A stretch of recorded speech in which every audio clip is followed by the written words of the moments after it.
And yo, we are back. The Sports Bag Bros podcast is back from an elaborate weekend of sports. Everything seems to have been going on, especially this time of year. It started off with the NFL draft on Thursday. It kind of went into the weekend. And of course, you had the NBA playoffs already taking place, but now it's a lot hotter because we're getting closer to the end of that race, which should be in June or which will be in June.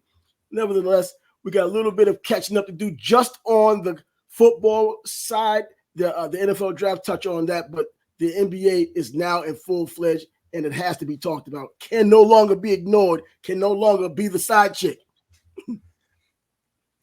One thing I want to say before we really get into it, we'll just get this out the way. Candace Parker announced her retirement. Yeah. Congratulations to her on an awesome career, collegiate and professional. She's one of the GOATs.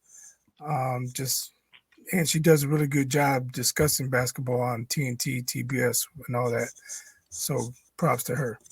I remember when she was in college, man. She was just as dominant as Brittany Griner. Griner was more physical, but Candace Parker was everything from high school to college, and then went to the WNBA, got championships, rookie of the year, played it, did everything she needed to do there.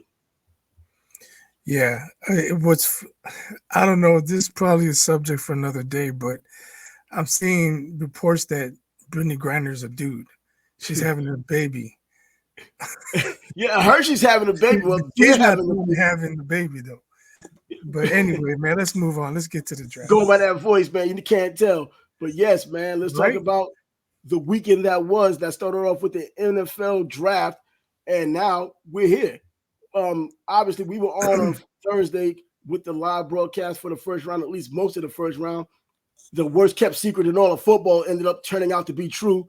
Your guys, the freaking Chicago Bears, if you're talking about a damn good draft, they had a damn good draft. I think you have real optimism going into the upcoming season 2024 with this Bears roster looking the way it looks. And now that you saw that C.J. Stroud did what he did last season with Houston, I mean, you don't expect Caleb to do it, but you think it's a possibility. They're talking generational. He should be able to come in.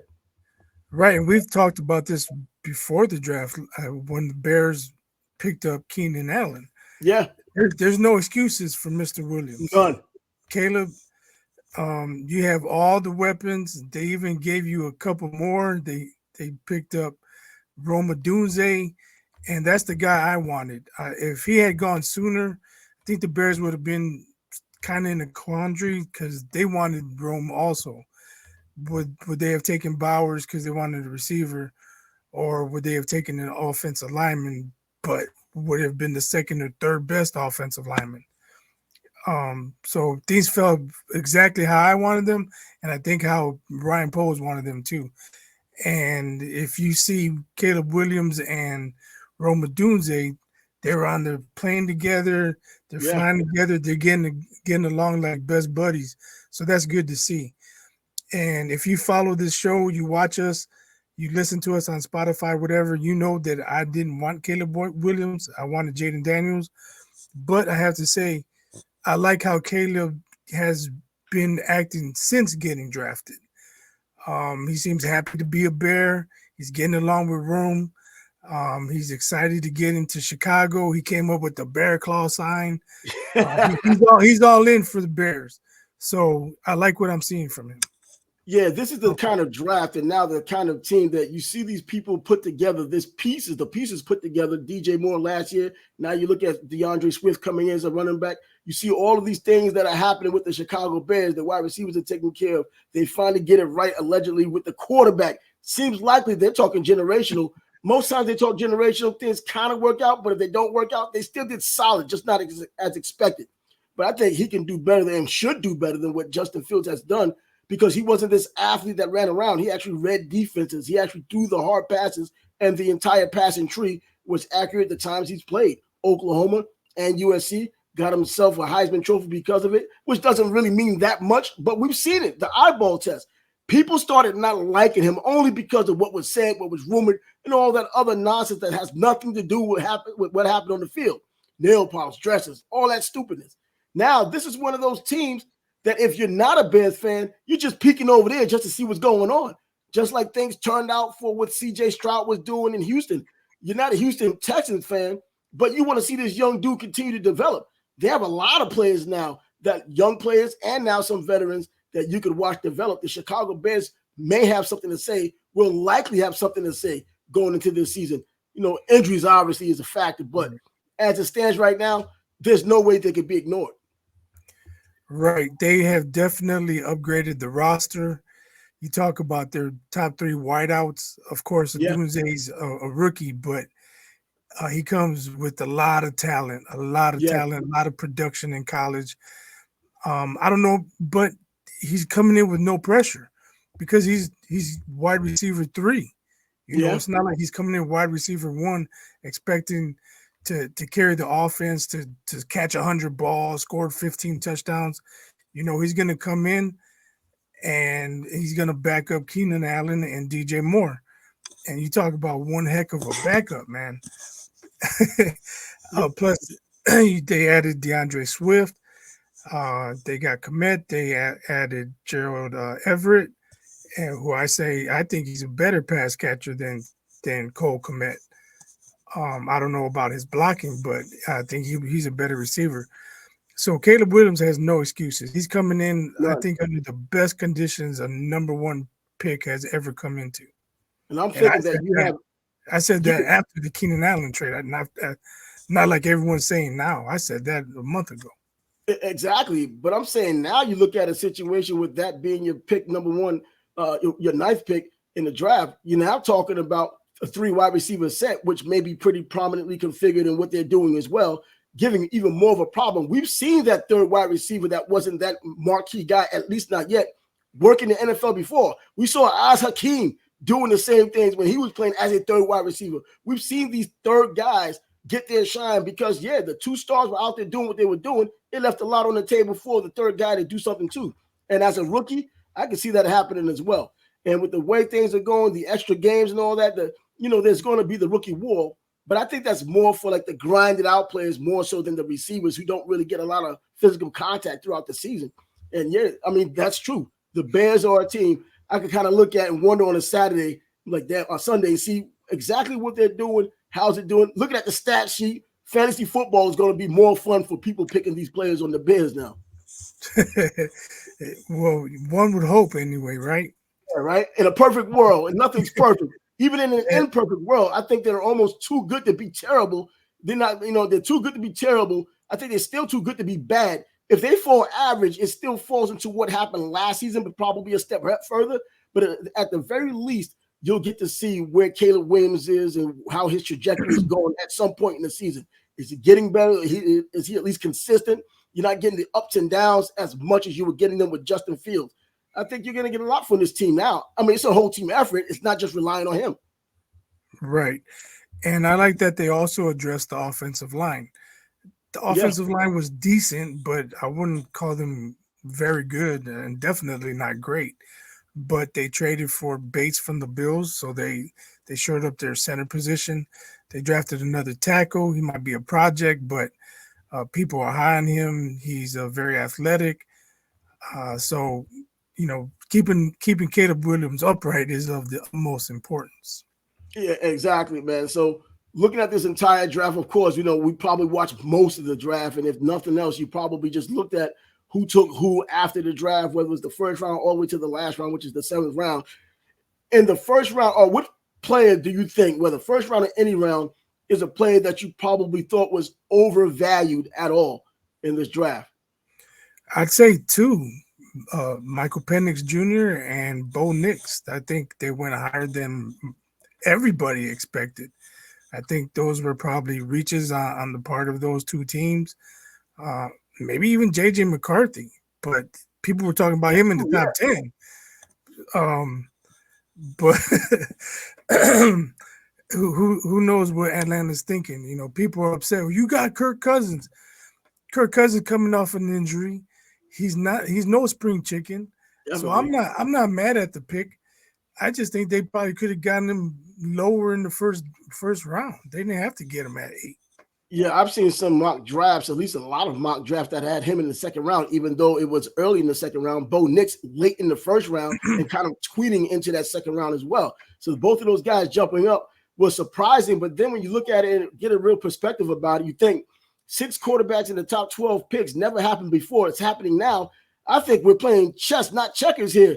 Next year's draft, those quarterbacks aren't like most of these quarterbacks we're talking about right now, probably J.J. McCarthy included, led by possibly Shedeur Sanders, who we've seen. And if you just take away all the hoopla and stuff, man, we look at the way he's played, not exactly number 1 pick overall-esque.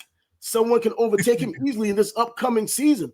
I mean, seriously, Carson Beck could be that kind of a guy coming out of Colorado, going back to the transfer portal, not necessarily having the wide receivers that ultimately have to prove themselves. I'm thinking, looking forward to next year's draft, these guys was like, you know what? We'll take our chances now. Get these quarterbacks out of here, even if we got to take it early.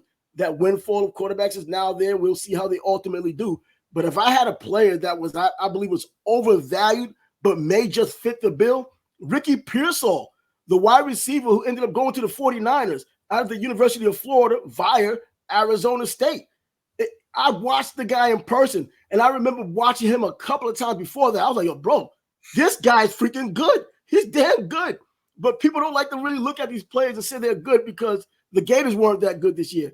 I went to South Carolina and watched the Gators play against South Carolina in front of that raucous, underrated crowd, and this guy took over the game by himself, and he pretty much came from behind with the Gators, won the game. They couldn't do anything with him, whether they were in man, whether they were in zone. You saw his intelligence in zone. You saw his ability in man. Man, it was ridiculous. And so when they did take him, I was like, you know what? That's a little early, but this is one of those earlier picks, overvalued picks that you get that may just be like, you know what? That guy probably fits the bill. It wasn't like it was the beginning of the first round. It was towards the end of the first round where the 49ers pick. But Ricky Pearsall, I'll be looking at him. Well, another value, maybe more so because of the team that picked him, Xavier Worthy going to the Chiefs. But my issue is, if you're the Bills, why the hell would you trade with the Chiefs? Why would you do anything to help them? Exactly. Even if you didn't want Xavier Worthy, they eventually got Keon Coleman. But why deal with the Chiefs at all? Be like, sorry, no, we ain't helping you do nothing.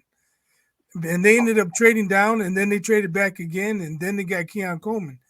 Maybe Keon was at the top of their wide receiver board, and that's why they gave up the picks. But why to the Chiefs? Well, exactly. Why to the Chiefs? But in terms of the player, Keon Coleman, man, that guy has a lot of value to him. His biggest problem was at the combine running about a 4.61. That killed him. Anytime you're a receiver, and we watched him play, and we've seen him on video. If you watch games, and you saw that he's been a player, came from Michigan State, came down to Florida State, had Jordan Travis passing to him. He was their game breaker on offense. When they needed a big play, he was the guy doing it. I think he got injured a bit, but then and the numbers went down. He doesn't have real spectacular numbers if you just look at the numbers. But if you watch the games, you can see this guy is the game breaker, and I think that they are better off for having him. He's a big-bodied guy, short-handed guy, played in the Big Ten, so he's a physical guy that's dealing with cold weather. He can do that. And so I think my issue is with them trading with the Chiefs, not with Keon Coleman. That's the bad part. I mean, I don't know what that's all about, but I guess business is business. Ultimately, you do what you do and see how it all works out. Everybody hopes the crapshoot works out. But Xavier Worthy, he's pretty slight in the body. He's fast as hell. We already know about it. 4.21, set a new record at the combine, but he's 165 pounds. Very slight. He's dropped some passes. He's no doubt about it, a big-time player. Look at his yards per catch. The guy's a huge game breaker. He can take the top off of any defense, as they've said. But, man, a thin guy still is a problem. The only thin guy I can remember that was consistently making plays and became a Hall of Famer, Marvin Harrison Sr. 170 pounds pretty much his entire career, 6 feet tall. It's like he never missed a beat from Syracuse all the way to the Colts and got into the Hall of Fame. I'm not going to say that for Xavier Worthy. He got into the first round because it's 40. I didn't think that would happen. I thought he'd be good at the second round. Now we have to wait and see that slight body trying to make up for Tariq Hill leaving a couple of years ago. Yeah, but Art Monk and John Stallworth, they weren't all that big neither, were they? They weren't big, but they didn't have that blazing speed in terms of me just making the comparison between. Okay, I got you. I thought you were talking about slight wide receivers. But okay. No, the speed, the quickness, and just happened to be slight. Those guys were big possession kind of players in today's NFL. But, Marvin Harrison Sr., slight guy, just serious, guaranteed hands, very quick, gets in and out of his breaks, and he can take the top off of the defense at his very best. And he had Peyton throwing him the ball in order to be able to do that. Xavier Worthy, man, we're going to keep our eye on him just for the speed. The same reason why many people kept their eye on John Ross, who set the record before him, and he did absolutely nothing for the Bengals and anybody else he played for. But let's see how this works. He's going to open up that Kansas City Chiefs offense. I mean, Kelsey already does practically whatever he wants in the middle of the field, and that's true. And now you got a burner on the outside you have to worry about. And Pacheco still gives you that menace, running the ball, whether between the tackles or outside. They may just get another running back to kind of be sure, but Pacheco can carry the load. But in a 17-game season, you would like to have more than one running back being your guy, but just knowing your guy can get the job done when he's out there and healthy, which Pacheco had a couple of problems with because of his violent nature when he runs the ball. But yeah, and now the Chiefs just extended Kelsey, gave him a new contract, so I guess they kept that in mind. They got their receiver, the Tyreek Hill back again, allegedly, if this guy can make the catches. And the Chiefs not slowing down anytime soon. In fact, I think they just extended everybody, coach and staff included. So, speaking of Tyreek Hill, what did he say about Deion? Oh, man. I heard something. I saw a headline, but I didn't click on it. Same thing with me. I didn't get a chance to read it. I just kind of you see so much Coach Prime stuff, man. It's kind of like you're selective with what you're choosing to talk about, what you're not. But if Tyreek Hill speaks, you kind of want to hear what he's talking about. But typically, when you click the headline, it's him in trouble. So well, my first thought is he's probably saying he'll cook Deion, right? But we've seen him get shut down in games in the NFL this past season by lesser cornerbacks than Deion. 30-yard games, man. 40-yard games. We saw that this past season. I think a 30 or 40-yard plus game.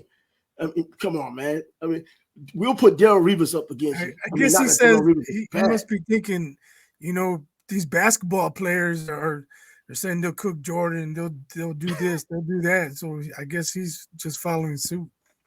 But why just go after Coach Prime? I mean, Prime was what he was when he was playing. This guy's historic for doing what he had done. Right now, if the career ended of Tyreek Hill's career ended, would he be a first ballot Hall of Famer?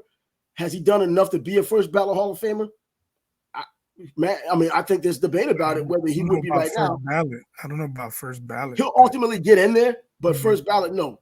Coach Prime, we know. First ballot, there was not even hell. They could have moved it up. Said, you know what? Forget 5 years. You could come out as soon as you retire. We'll give you the whole thing. But yeah, Tyreek Hill, man. I understand these confident guys and the cheetah and all this that comes with him, the speed. No one even says otherwise. But there's been other receivers too that at least it's a better headline than his usual offseason headlines. Yeah, usual offseason chokes this chick, beats that chick, kicks this chick. Man, the season must be coming up. It's Tyreek Hill in action.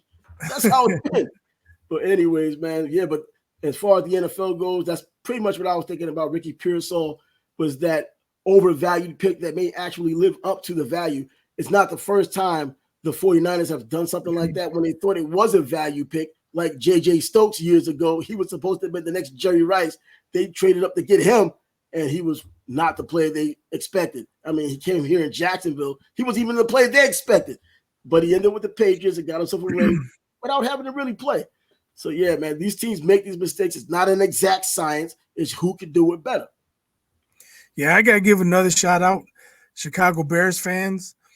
After Caitlin Clark mania and her record jersey sales, the Bears fans showed up and they broke that record. Whatever that record was, they broke that record for Caleb Williams. So I guess football is bigger than WNBA. There's no question about it. On top of that, his jersey is much more expensive. I hear that Caitlin Clark jersey was going for like $99. And I mean, that's the original price that you would probably sell one of those WNBA jerseys. His is going for, $200-$300 or somewhere around there. You know what I mean? You say that, and I'm like, first of all, I wouldn't think about getting a Caitlin Clark jersey anyway. Maybe a Funko Pop or something, but not a jersey. Got Caitlin hanging back. You say $99, like, damn, I wouldn't even pay $49. If it was $29, I'll hang it up on the wall or something. But 99, nah, no way. But you know that Caleb Williams jerseys cost him about $200 and $300 though. And that's not hate at Caitlin Clark at all. I mean, if you watch the show, you know I'm addicted to her highlights. I love Caitlin Clark, man. I'm all Caitlin Clark. I'm sure I roll with her too. And you know, Caitlin's going to do some big thing for the WNBA this year. In fact, I think she's going to do the biggest thing that's ever happened in the WNBA since its inception. I mean, they haven't they haven't turned a profit the entire time they've been available. They haven't been they've been subsidized by the NBA, still haven't turned a profit the entire time they've been around. She's going to be the reason why I think salaries overall are now going to increase. And at least initially, she's going to be the reason why we already have the sellouts in Indiana, but she's going to be the reason why it's rock star-esque wherever she goes. In Washington, the Mystics are already talking about looking at a bigger venue just because they're coming there to play. So, yeah, it's going to be like that with her, man. So she's just the overall, not even a generational player. She is the best product to go into the WNBA sight unseen so far. And people don't like it, but that's what it is. What else could it be? Right. While I'm giving props, you mentioned Colorado earlier. Yeah. I gotta give props to Husker Nation. Tornadoes devastated most of that state Friday night. And on Saturday, they still had 60,000 plus for the spring game. Bro, that's their franchise, man. They're showing up for those Huskers, man.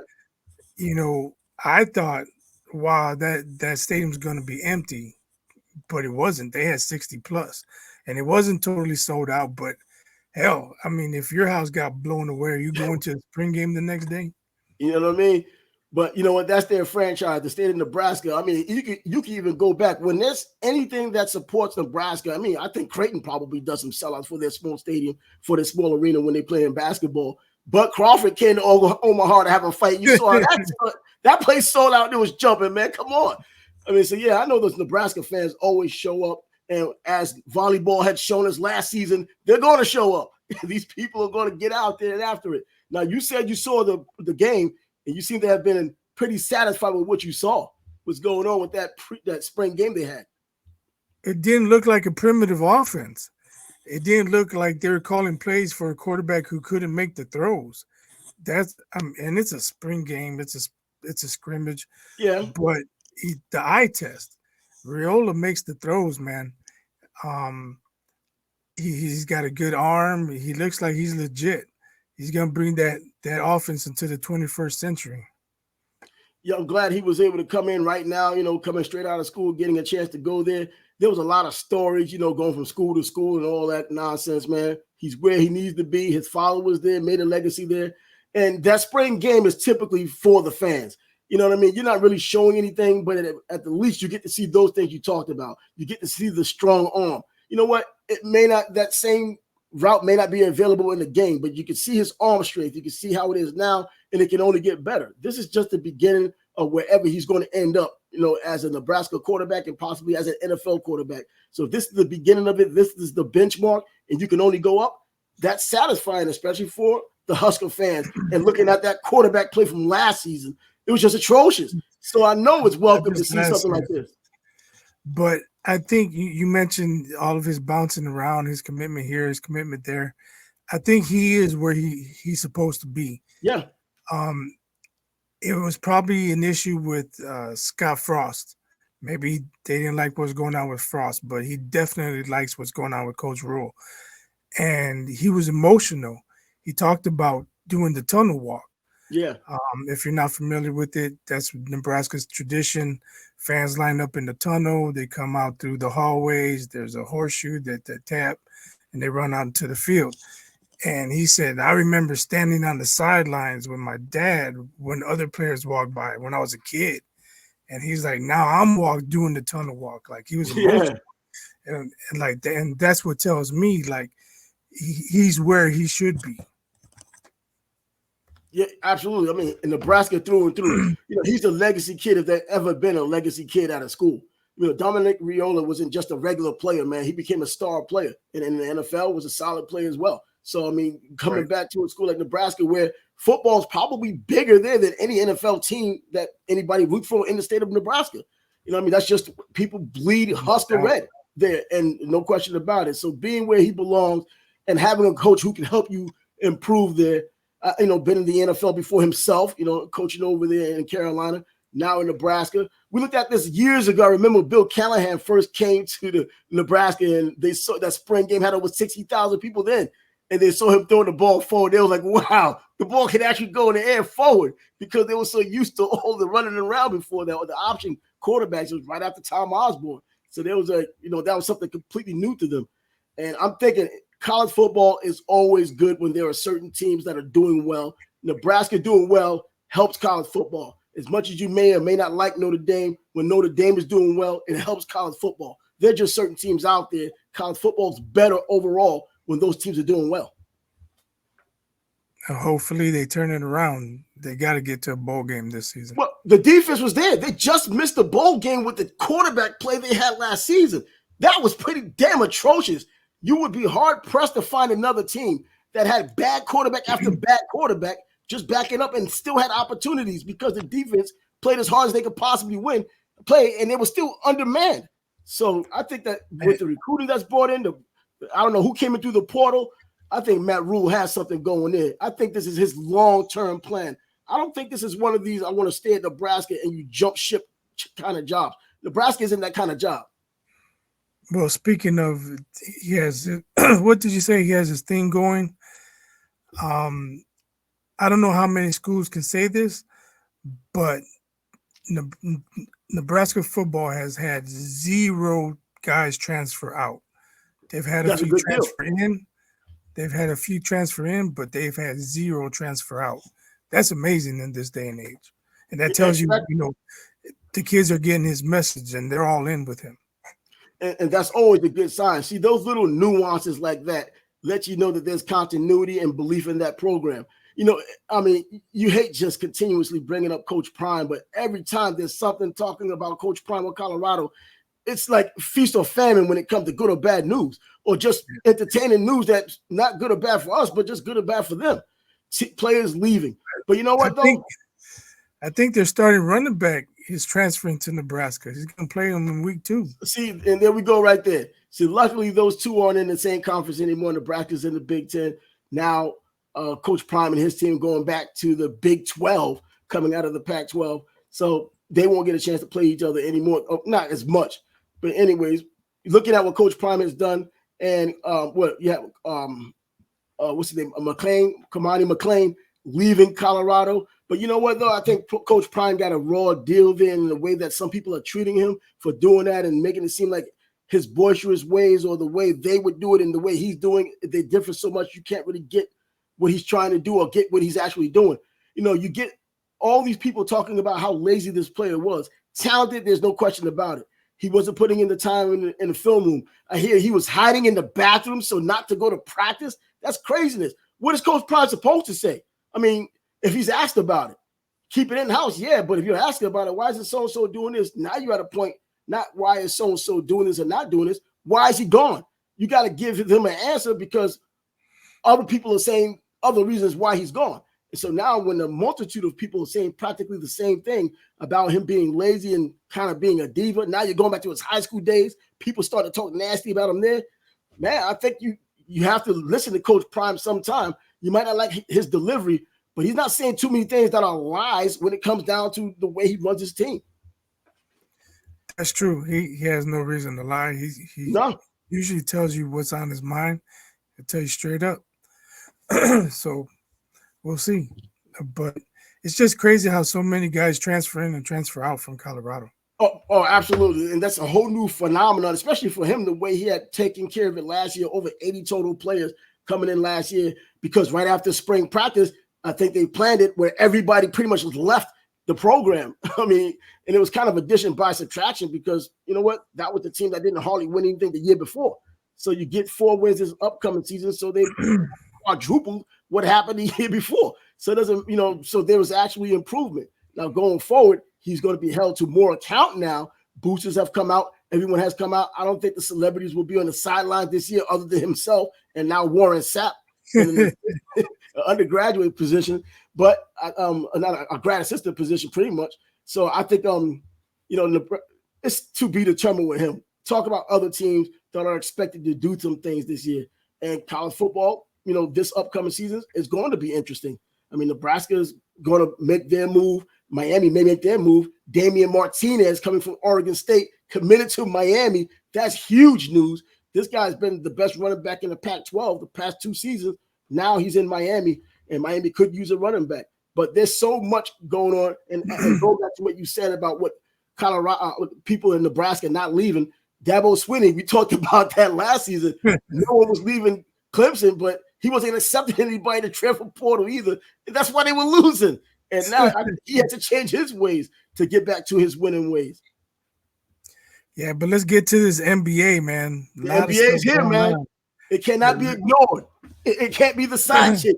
It has to be in the front line right now. It is going on. First thing I want to get off my chest is it time for KD and the Warriors to reunite? Reunite?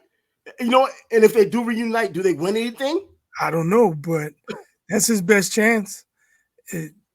Are they going to be able to trade for a young big man who's going to make an impact? Probably not. No.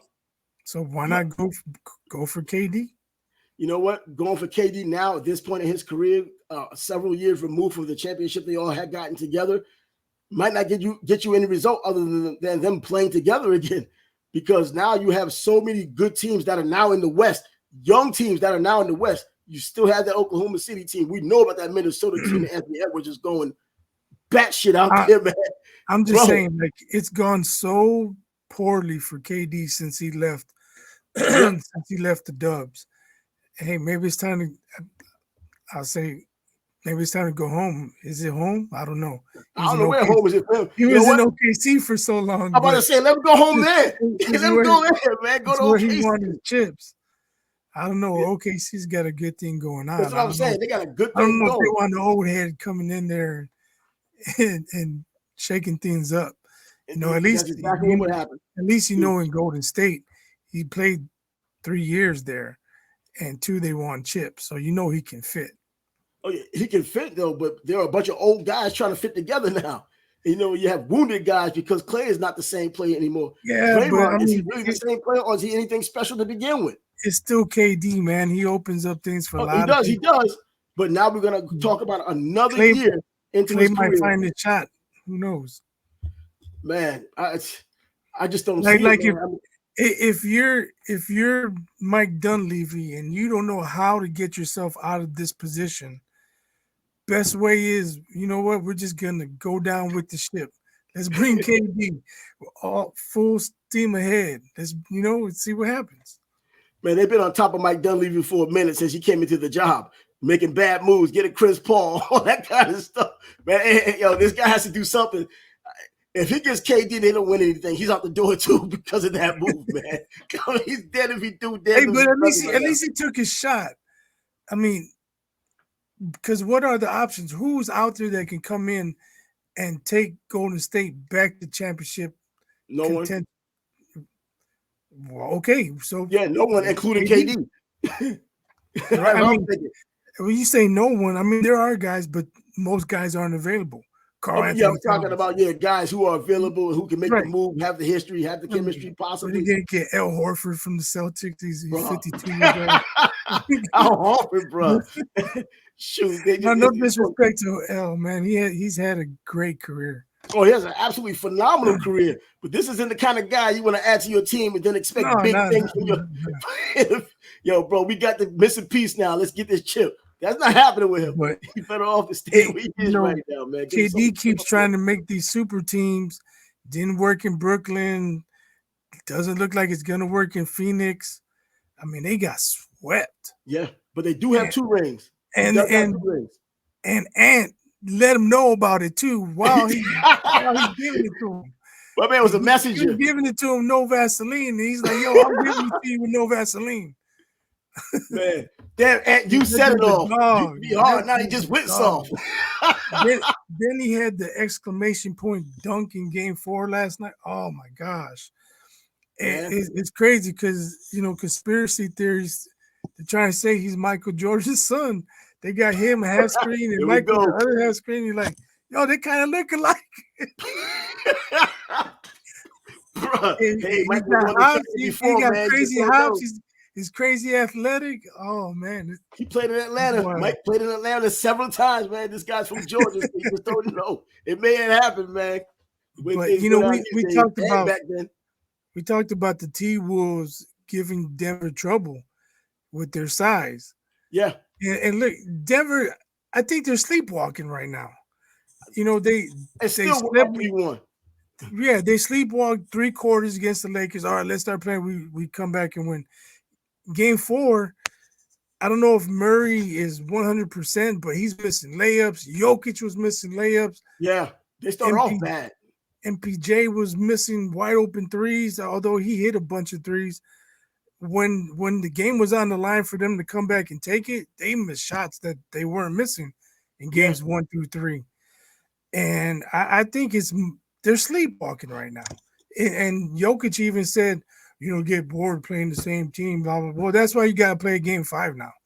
And so, but you're going to do it at home. You know what I mean? Get that home cooking. Murray's questionable. So that's what I'm asking. Is he 100%? He hasn't been playing well. He hasn't been shooting well. If you have a bad leg, that's going to affect your jumper. It's going to affect your jumper, but maybe that's why he's missing shots. How much does it affect the team as a whole going back to Denver? The altitude as well. You know, you're hearing these stories about the altitude and how they're talking about that should be outlawed. Outlaw the altitude when you want a team to leave Denver. Now, is everybody else going to leave Denver, including the Colorado Rockies? Man, when they were losing games with Mutombo, you didn't care about the altitude now, were you? When Kiki Vandeweghe was trying to make things happen out there, you didn't care about it because they weren't winning. That has to be a crybaby Lakers fan narrative right there. It has to be, right? Yeah, but either way, they should have been swept, but they weren't swept. They were more proud about not getting swept than actually having a chance to win the series, which they know they are not going to do. Going back to Denver now, I think there is what should have happened in Game 4 is going to happen in Game 5. Denver's going to move ahead. It should, but I want to see Denver really come out and be like, "Yo, let's step on their throats and let's put them away." Sure, that killer instinct. No 12-point deficits in the second quarter and late comebacks. No, come out, play your best game. Let them know you're the Denver Nuggets. That's how I would feel if I was. That's how I feel that way anyway. But if I was a Nuggets fan, I'd be saying, man, you motherfuckers better come out and play hard tonight. Yeah, I know, right? From jump ball. Don't wait till the end of third. Don't wait till the fourth quarter. From jump ball, play hard. They look disinterested playing in some of these games. I mean, they're still winning. They were winning game 1, 2, and 3, looking fairly disinterested, having the home court advantage in the first 2. And then even, then they beat the Lakers in Los Angeles. Then now they played them again, could have swept them, didn't sweep them. They look pretty, I'm not going to even say lethargic, just disinterested. I tell you what, if they watch that T-Wolves game, they know who's waiting for them. You want to get that rest early. If it would be in their best interest to have gotten this right. Get that rest. You don't want to go to game 6, game 7. Nah, not just those young guys who could run up and down the court and match you. Because he's gonna be licking his chops, man. That dude's a straight dog. He is, man. There's no question about it. That roster and Cat is back too. So yeah, man. You know what? If you just had to pick a team out of a hat right now, just because of the way teams have played, they'd be the odds-on favorite to win the championship, or at least get to the championship, along with the Celtics, in my opinion, if that happened like that. Now, the Celtics still the best team in the East, even though the Knicks had really stepped up against Philadelphia yesterday because of Charles Oakley's pep talk about slapping people around. Yeah, those guys got out there and playing hard and were able to win down there in Philly. Now, I did not even really expect them to do it. I expect to get work done back at the Garden, but they got their work done, up 3-1. But I tell you what, the Bucks, man, this season here, they fired their coach. They bring in Doc Rivers. I don't know why he even gets the job. They give him all this damn money. You had Dame. You have Giannis. Giannis is a little bit injured right now. Now Dame is injured. Bro, much ado about nothing after this season, man. The Indiana and the Pacers may get them out of there in the next game. It looks that way. I mean, especially if Dame and Giannis aren't going to play. Yeah, it looks like Pacers will be moving on. I mean, they're going to move on regardless, but it looks like they're going to win this next game.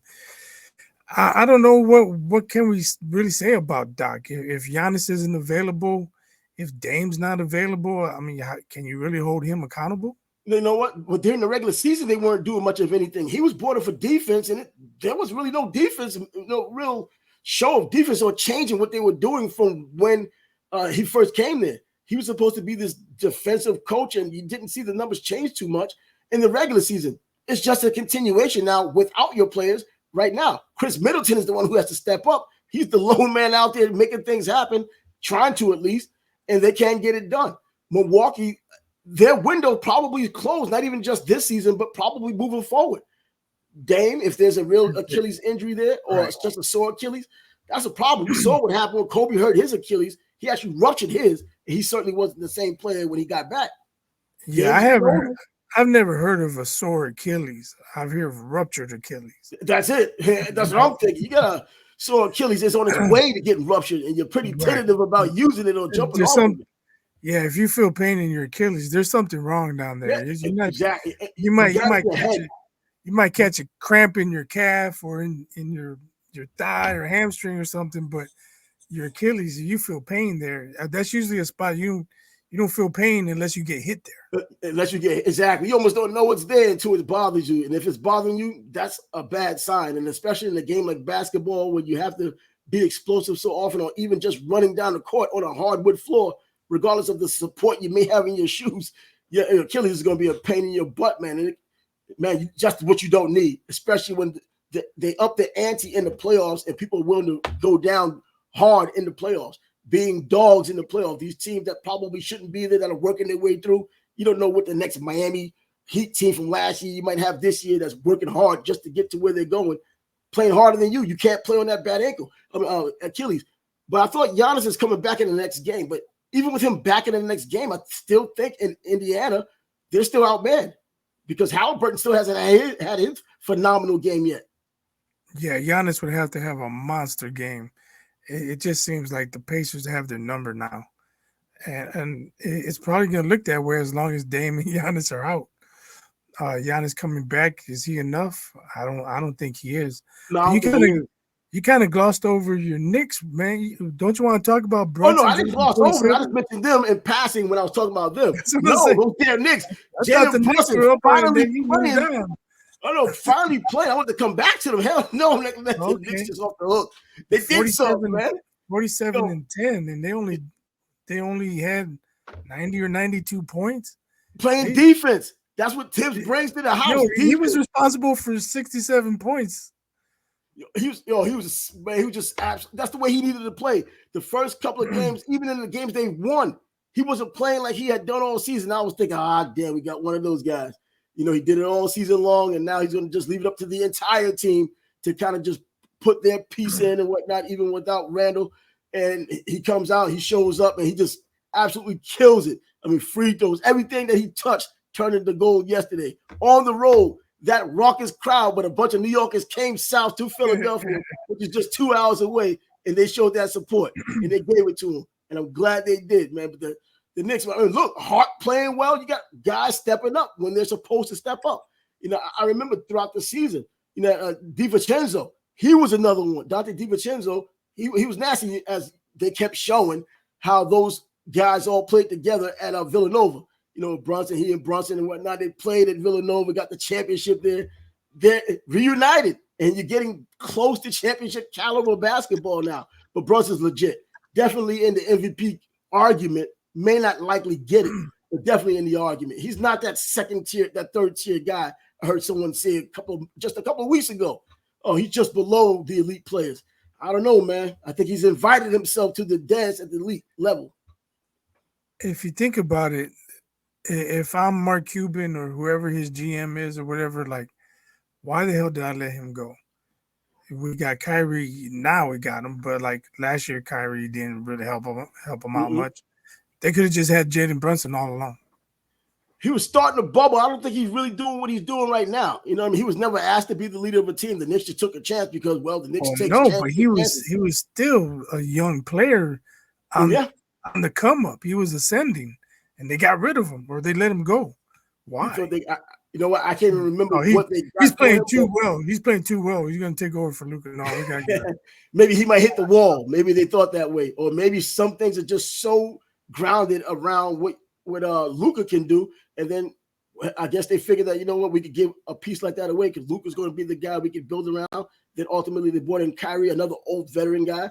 And I think they felt they didn't lose anything big. They knew they lost something, but nothing big. But he's ascending and has been ascending since last season, now this season, and now in the playoffs, he's finally getting that game that we needed him to have as Knicks fans, and he's doing well. Up 3-1. And now people will talk about Embiid and how injured he is and how he's coming back from an injury.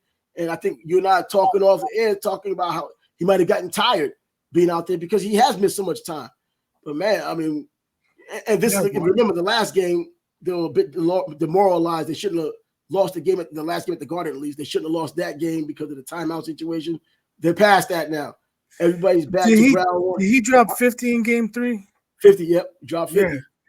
If he's got to drop 50 every game, it's probably not going to happen. Hey, Tyrese Maxey, man. Maxey's playing. Silver lining for Sixers fans.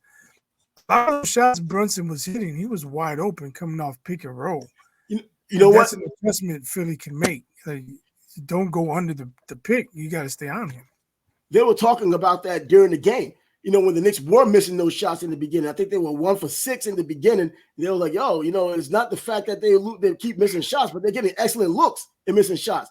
So you knew that had to clear up eventually, and that's exactly what happened. When it cleared up and the shots started dropping, those same openings were still there. So there weren't adjustments made at halftime, I guess, for to get the pressure on it and not have those open shots.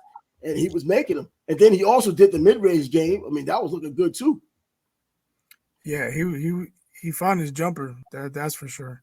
He was, man, he was and I was a little worried this past season when they made the trade and they got rid of Quickly. I was like, bro, I still would have liked him coming off the bench. He had his best year up until that point. But hey, what we have right now, I'm digging it, and they're looking good doing it, man. So hey, just game at a time, man. It's going back to the Garden. Let's see how that place is jumping up, and if they could get Philly out of there, move on to the next round, let's go ahead and do it, man. The Knicks fans deserve it. It's been a long time. Almost 50 years.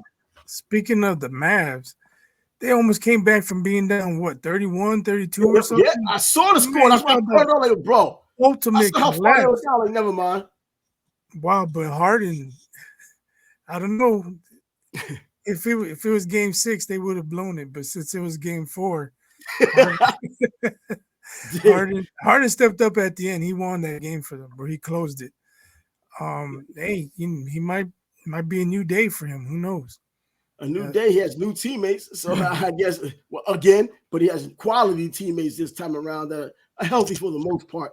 I mean, you're getting your injuries from Kawhi Leonard still not playing, and sometimes he's playing. But yeah, James Harden getting a little bit more respect during the playoffs. But his problem was when you finally get to that last playoff game that's right before the championship game, or if they happen to make it to a championship game, can you trust them? We still don't know that part yet. He's got to do it in game 6 or 7, close out in 6 if they win game 5. And that's true. Win and go home in 7. But what do you think about Luka saying he has to help Kyrie more? He had 29, 10, and 10. I think, that's big of him saying he's got to help him out more. But I think that's a message to the rest of the team. Like, if Luka's saying he's got to help more, then you motherfuckers got to help more too. Yeah, but you know what? But Kyrie's having a little rough time of his own yesterday. I mean, he had 7 turnovers, so he's his own worst enemy in that regard. He had 40 though. But yeah, he had 40. You have the ball in your head all the time. But yeah, and they came back from that deficit. They had to fight hard to get back, like you always would if you're down that far at home, which you shouldn't have been to begin with. But yeah, Luke, I thought when those two got together anyway, first of all, I was like, man, is basketball changing the rules? Are they going to use 2 balls now? But now we see these two guys can't coexist. Now, who's going to play defense? That's what it comes down to. Yeah, that's the question right there. I guess there's some talk of Luka's not 100% neither. That's why Harden was able to go around him so easily. I don't know. I don't think Luka has ever been a lockdown defender. I was about to say, defense-wise, that definitely hasn't been his forte. He doesn't care too much. Hold on. I got to give props to the White Sox. I saw my shirt on the screen. They swept the Devil Rays 3 in a row. They're on the win streak. Whoa. What is going on? Play the Rays every game the rest of the season? Sorry. I wonder what the hell is going on in baseball. The White Sox, not the Rays. What's going on in baseball overall? On Friday, the whole AL East lost. This is supposed to be the best division in all of baseball. They were the only division at one point that had all teams over 500, even though it's early in the season. They did the same thing last year. It didn't have a representative in the freaking championship in the World Series. But now, on Saturday, the Red Sox scored 2 touchdowns in the field goal against the Scrubs. Oh, well, you know what? The Yankees are scoring a whole lot of runs. All of a sudden, all these runs are coming. Like the Yankees were at top of I think they went down because the Orioles won, so they were kind of tied for first. But they lost to the freaking Marlins. And then they lose to the Oakland A's. The teams that you don't lose to, the teams that are the cellar dwellers, they lost to.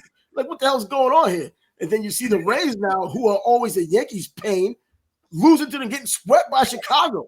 I mean, this is just... You know what's funny? And the Dodgers aren't even playing that great this year so far. So we talked about that game was out of hand, 31-point lead or whatever. So I'm flipping through the channels, and I see the White Sox are winning 2-1 in the 8th. And then they scored 2. They scored 2 in the 8th to make it 4-1. And the Rays announcers were saying, "Man, we were hoping for a sweep, but we never thought it would be the Rays that are going to get swept." It's true. Yo, I respect that Rays organization so much because they don't have the money. Their fans aren't very good unless you have Yankee fans in the audience. And they still manage to get these quality players in their farm systems and going through the draft and whatnot. They bring these players. They just can't keep them because they don't have the money to keep them. So when they go to, get a chance to get traded or go a chance to go to free agency, they can't keep these guys. They keep them 7 years when they were able to go into free agency. And, but their organization continues to do it, man, especially pitchers. Now, like, the Yankees have all this money. You see other teams that have all this money, and they don't do it. They don't do it with the consistency. Now, Phil Epstein, as much as I hate the Red Sox, that's a guy I wanted in New York and get Brian Cashman out of there, but that's not going to happen now. Bro, I wanted Brian Cashman gone a long time ago, man. That was Bob Watson's team he won with to begin with. But at least they spend, they try, they bring in talent. They try too damn much. I'd love to have that happen on the south side of Chicago. They don't even try. They don't bring in talent. So don't be too upset, man. At least you can say you guys try. Oh yeah, but yeah, they try. It's just the frustration of giving these guys that kind of money and then seeing nothing going on. You look at it right now, Giancarlo Stanton getting all the money he's getting. You look at him the way he's playing, like the past several years. You look at Aaron Judge batting under 200 right now after getting that ridiculous contract just last season. Right now, I mean, this Volpe was a rookie last year. He's doing well. He fell from 300. He's down to batting 274 now. I think still kind of early. Now, yeah, it's still kind of early, man, but I think that you can only go down. And I'm hoping that Judge does get hot. He's done that in the past, gotten hot, gotten back up to 300, and the home runs start coming. But Giancarlo Stanton has been the one that's been the biggest pain in my butt since he's been playing, either injured or doing nothing or doing something and still doing nothing. What's their record? With the Yankees right now? Yeah. Let me see. Well, I think they're still in first place. Let me see if I can find it. Yep, they're 19-10 in Baltimore. They're just one game in front of Baltimore now. Because just the other day, they ended up tying after they lost. They tied. So what are you complaining about? It's the Yankees, man. 27. How long I've been waiting for number 28? Like when a couple years ago when White Sox fans were complaining about Jose Abreu, you have these other people come in and say, just wait till the end of the season, look at the baseball card, and motherfucker, fuck the baseball card. We're in fourth place right now, and he's hitting 210. Don't tell me about the baseball card. Yeah, at the end of the season, when they're down 20 games, he got up to 25 home runs. He ended up with a big deal when we needed him to come through. When we were falling behind early in the season, he was doing dog shit. Don't tell me about that baseball card. Man, Juan Soto is the only reliable guy we have. I still think a little bit of Volpe right now, at least.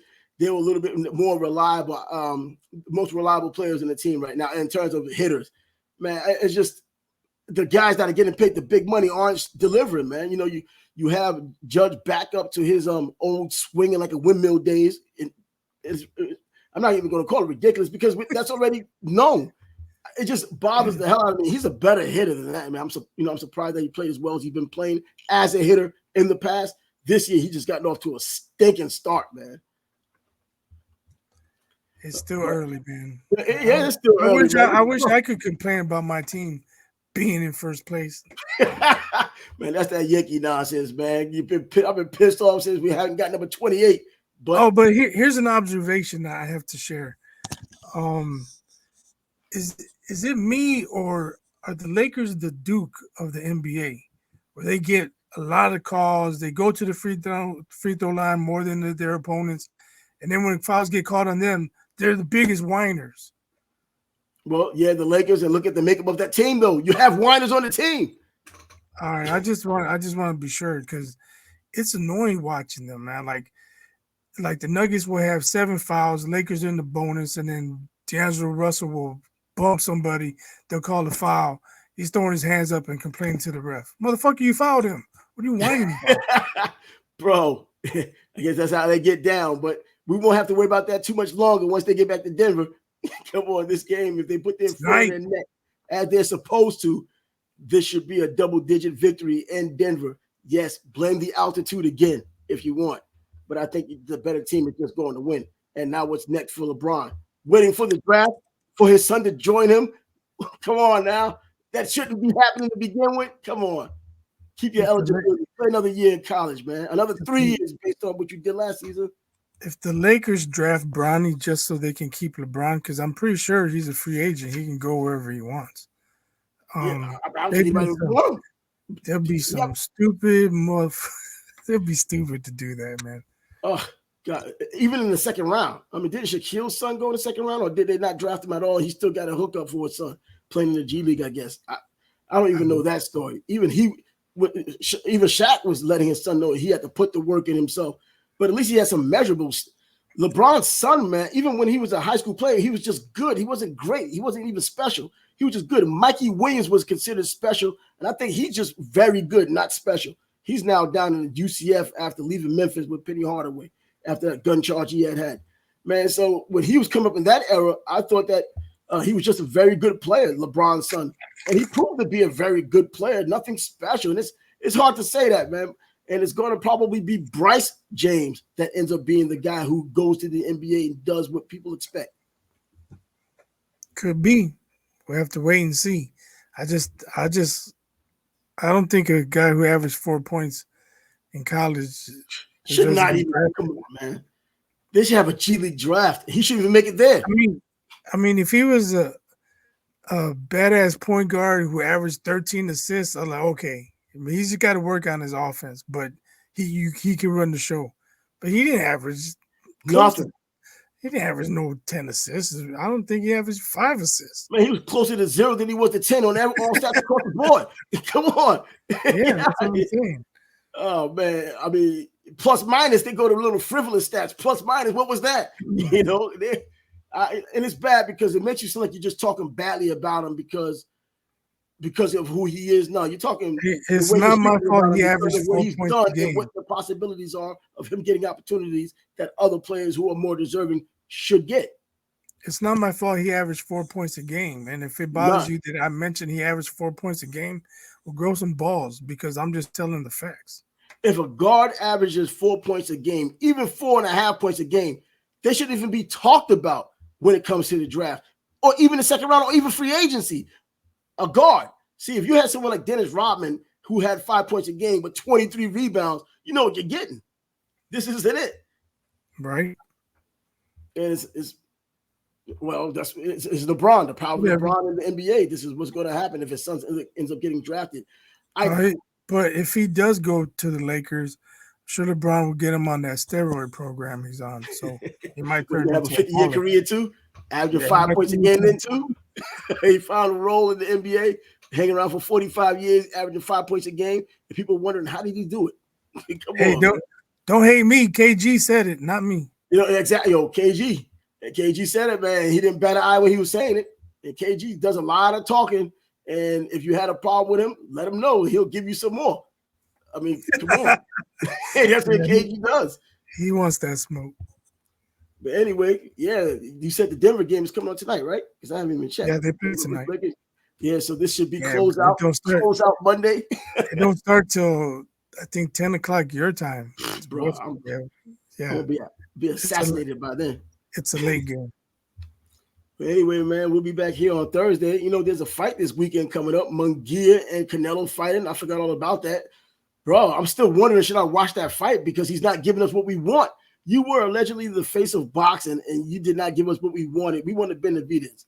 Now, if you win on Saturday, which you probably should, you should get Benavidez in September, which is the Mexican Independence Day. That's your day. If it's not going to be in May, it's going to be a freaking Mexican Independence Day in September. And I doubt we'll get that then. Until then, we just have to look at Benavidez and Bivol, wait for that fight. Because that makes more sense anyway, because Cinco de Mayo is not a holiday in Mexico. Exactly. I think people out here don't even think that. They just think that everyone's Mexican that day in the U.S. Yeah. Over there, they're like, what the hell you're doing? Yeah, the Mexican Independence Day is when the real fireworks go off and when he really does. Canelo's doing what he always does. He's finding a guy that's easy to hit, not gonna be hard to find. That's what I'm thinking, man. We'll see. When you have these volume punchers, all you really got to do, it's not that easy, but you just got to be a sharp counter puncher. Even at this point, Canelo's a sharp counter puncher, and he still has that upper body movement to where if you're overwhelming, you're probably going to miss quite a few and open yourself up for those counters. So it'll slow you down. I don't know if it was a few times. I don't know if it was his last fight, but he was dropped in one of his most recent fights. So they're probably. I know he got buzzed. Serious. Okay, maybe not dropped, but buzzed. But I'm sure his people are like, that's our guy right there. That's our guy. We'll fight him. Yeah, and I wonder how he's going to take these body shots because he hadn't been hitting the body himself. Normally, body punchers haven't been hitting the body themselves, and they don't react very well to body shots. So let's see, because Canelo's going to go to the body, even though he said he'll never fight a Mexican. Here we go. You know what I mean? Come on, man. That makes it even worse. You said this more than once. I'm not going to fight another Mexican. No, it has to be the right Mexican. And now you fight him on gear. And here we are, man. I'm still debating on whether I should pay the $89 for this fight because this is not what I want. That's why. But anyways. I wouldn't just catch on YouTube. I thought about that, man, because I did say when I do pay for fights, I always have in mind supporting the fighters. I don't want to support what Canelo's doing. I support Canelo because I've always been a fan of his. I liked him. But I'm not going to support what he's doing, not giving the fans what they really want, which is Benavidez, and it should have been Benavidez, but we get this. But anyway, we'll get up out of here. On Thursday, we'll get a chance to talk about what happened with these Lakers. We'll probably have their obituary by then, and some other things might happen before then. We have other basketball games going on, and whatever else the sports world brings us. Mini camps will be opening up, I'm sure, OTAs, all these things soon enough, but not before Thursday, of course. But until then, I'm Trav, he's biased. The Sports Bag Bros podcast is coming at you again on Thursday. And by then, deuces. Deuces.